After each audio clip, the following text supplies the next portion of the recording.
సమరయుడు, ఈ సమరయుడు ఒక్కడే వచ్చాడట దేవుడికి వందనాలు చెల్లించి దేవుడికి థ్యాంక్స్ చెప్పి అప్పుడు ఇంటికి వెళ్ళి భార్య బిడ్డలు చూద్దాం అనుకున్నాడట. అంటే ముందు స్థానం ఎవరికి ఇచ్చాడు? ఈ సమరయుడు దేవుడికి ఇచ్చాడు. స్వస్థత పొందుకున్నట్లు ఇంటికి వెళ్ళి పారిపోలేదు. అనబడిగిన ఈ తమ్మాండి కూడా పారిపోయారు స్వస్థ పొందుకొని, మేలు పొందుకొని, అద్భుతాన్ని చూసి.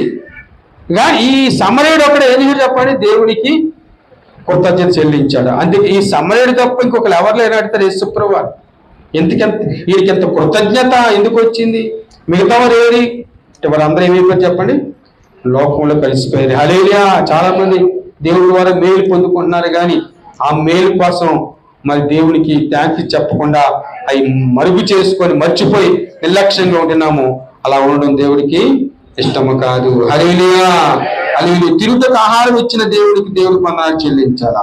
అంతేకాదు దేవుడు మన ప్రార్థన ఆలకించినందుకు వందనాలు చేయాలి. ఎన్నో ప్రార్థనలు చేసావు సంవత్సరం అంతా కూడా, ఎన్నో కార్యాలు చేశాడు దేవుడు మన జీవితాల్లో. అది యోహాను సువార్త 11